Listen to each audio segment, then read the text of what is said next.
వీళ్ళకి తెలిసిందా నిన్న నుంచి సోషల్ మీడియాలో ఒకటే ట్రోలు, పైసలు లేవు కోసినా లేవు అని చెప్తే ఆయన రేవంత్ రెడ్డి గారు తిరుగుతున్నటువంటి ప్రత్యేక విమానాలు ఈ మంత్రులు వేసుకపోతున్నట్టు గీ నల్లగొండ కోమటిరెడ్డి వెంకటరెడ్డి ఈ నల్లగొండక హెలికాప్టర్ వేసుకొని పోతాడు ఈడికెళ్ళి.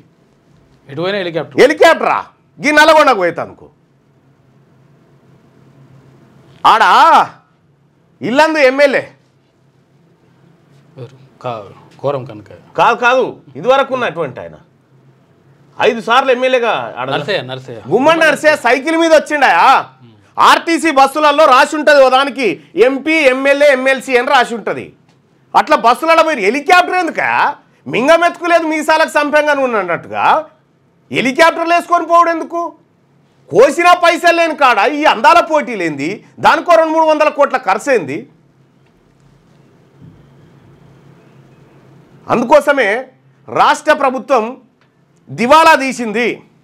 ఈ విచ్చలవిడిగా ఖర్చులు పెట్టి విచ్చలవిడిగా దోపిడికి తెగబడి ఎక్కడికక్కడ దోపిడీ చేస్తూ ఉన్నారు. ఈ దోపిడీ వల్లనే దివాలా తీసింది రాష్ట్రం. దాంట్లో ఈ లోకలే కాదాయో అటు అది వరకు ఉన్న బీఆర్ఎస్ వాళ్ళు చేసింది గదే, ఇప్పుడు వీళ్ళు గదే. ఇవన్నీ అప్పర్ క్యాస్ట్ ప్రభుత్వాలు, ఇవన్నీ ప్రజలకు మంచి చేయడం కాదు, వ్యవస్థలను నాశనం చేసి అందులో వాళ్ళు బాగుపడ్డారు తప్ప ఈ వర్గాల ప్రజలు బాగుపడలేదు. దీన్ని బట్టి మనం అర్థం చేసుకోవాల్సింది ఏంటంటే వీళ్ళకి పరిపాలన చేత కాదు, వీళ్ళ కౌలుకి ఇచ్చిన రాష్ట్రాన్ని వీళ్ళ నుంచి అయితలేదు. కాబట్టి ప్రజలారా కౌలోడు మంచిగా లేనప్పుడు మనది మనమే చేసుకోవాలి. 2028లో కల్లా బీసీలారా స్టార్ట్ అప్రమత్తంగా ఉండండి. మన రాజ్యం రావాల్సిందే, మన ముఖ్యమంత్రి కావాల్సిందే. ఈ బీసీ వర్గాల నుంచి ముఖ్యమంత్రి అయితే తప్ప మన బాధలు పోవు. ఇలా ఒడ్లు కొనేటోళ్ళు లేడాడ తడిసిపోయి పక్క రాష్ట్రం ఈనాడు పేపర్ది ఒక్కసారి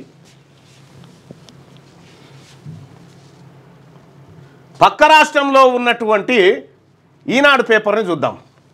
ఇగో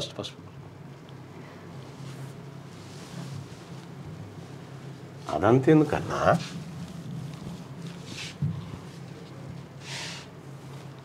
ఇగో పంట నష్టానికి తక్షణమే పెట్టుబడి సాయం నేటి సాయంత్రంలోగా అందించాలి. పక్క రాష్ట్రంలో పంట నష్టపోతే పెట్టుబడి సాయం అక్కడ రాష్ట్ర ప్రభుత్వం అందిస్తూ ఉంది.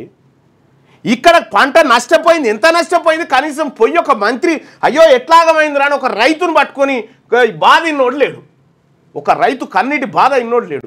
వడ్లు చెరువు తరపిస్తూ ఉన్నాయి, కల్లాలని ఐకేపీ సెంటర్లన్నీ గుడ్లెల పెట్టి చూస్తూ ఉన్నాయి. మనం కొనాల్సిన టార్గెట్ కంటే 50% కూడా మనం కొనకపోతే ఇప్పటిదాకా. పోనీ ఆ రైతు బంధాన పూర్తి చేసినామంటే అదాన్నే పెండింగ్. ఇక రాజీవ్ యువ వికాసం పెడితే సిబిల్ స్కోర్ ఉండాలని చెప్పి CIBIL score BC SC ST పోరగాల దగ్గర ఉందా? సిబిల్ స్కోర్ ఉండాలట. బీసీ ఎస్సీ ఎస్టీ పోరగాల దగ్గర సిబిల్ స్కోర్ నాది. తిండికి గచ్చిలేక బతుకుతా ఉంటే సిబిల్ స్కోర్ కావాలా? ఇప్పుడు సిబిల్ స్కోర్ ఆధారంగా లోన్లట అంటే మనకు కూడా కాదన్నట్టు కాదు, కంప్లీట్గా అప్పర్ కాస్ట్ పోరగాళ్ళకి ఇచ్చేటువంటి పథకం. స్కోర్ లేదు, లోన్ లేదు, కథం. ఆ స్కోర్ లేదు, ఈ లోన్ లేదు, అటు పెట్టుబడి సాయం లేదు, కళ్ళాలలో ఒడ్లు కొనుడు లేదు, ఇస్తా అన్న పథకాలు ఇచ్చుడు లేదు, రియంబర్స్మెంట్ బకాయిలు పెండింగు, ఉద్యోగస్తుల భత్యాలు పెండింగు, రిటైర్ అయితే బెనిఫిట్స్ పెండింగు, ఆర్టీసీ ఆగమాగం. ఏ రంగంలో ముందున్నాం మనం చెప్పురి?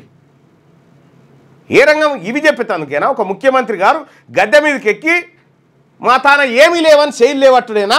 ఈ శైలు లేవట్టినా చేయలేదో అప్పుడే 2023లో లేవడితే నీకు ఓటే అన్నా వద్దా అనేది జనం డిసైడ్ అయ్యేటోళ్ళు కదా. ముఖ్యమంత్రి గారు ఇప్పుడు చెప్తే లాభమైంది. ఇప్పుడు చెప్పడం అంటే ఏందన్నట్టు దీన్ని మోసం అంటారు. దీన్ని రాజకీయ పరిభాషలో చెప్పాలంటే ఒక మోసం. ఇది ప్రజలను నయవంచనకు గురి చేయడం, నమ్మించి నయవంచనకు గురి చేసేటువంటి కార్యక్రమం. నీకు తెలియదా ఆ రోజు ఆర్థిక పరిస్థితి ఇట్లుందని? పోనీ ఇంత దివాలా తీసింది కదా, గత పాలకులు ఈ పాలకులు అంతా కలిసి రాష్ట్ర వ్యవస్థను దివాలా తీసిరు కదా, సర్కార్ వల్ల ఏమన్నా సక్కా చేసిరా వీళ్ళు? సర్కారు దవాఖానలు ఏమన్నా అందంగా తీర్చిదిద్దిరా? లేదే. విద్యా వైద్యాన్ని పడకేసిరు కదా, మొత్తం సర్వనాశనం చేసి కూర్చున్నారు కదా. మరి ఇటువంటి సందర్భంలో ఇంకా ఈయన పోగానే మళ్ళీ ఆయన బాగా చేయలేదా? నిన్ను చూసినాం కదనా ఇదివరకే, నిన్ను చూస్తేమి, తెలుగుదేశాన్ని చూస్తేమి, కాంగ్రెస్ను చూస్తేమి, అందరినీ చూస్తేమి, ఇంకా చూడాల్సిందే వాళ్ళనయా? అన్ని కుండలలో గదే, అన్ని కుండలలో ఉడికింది గదే కూడు, గదే నూకల పువ్వ.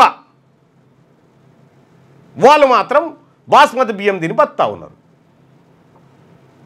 అందుకే ఈ లెక్కలన్నీ నేను జుడిషియరీ ఏంది, హాస్పిటాల్స్ ఏంది, వీళ్ళు రాజకీయంగా ఎక్కడెక్కడ ఎట్లా తీసేసి ఇవన్నీ అందుకే లెక్కలు బయట పెట్టి చెప్తా ఉన్నా. ప్రజలారా మనం అర్థం చేసుకోవాలి ఇవన్నీ. క్యూ న్యూస్లో పనిచేయటకు వీడియో ఎడిటింగ్ మరియు SEOలో అనుభవం గల జూనియర్ ఎడిటర్స్ కావాలను. సంప్రదించవలసిన నెంబర్ 8688926084.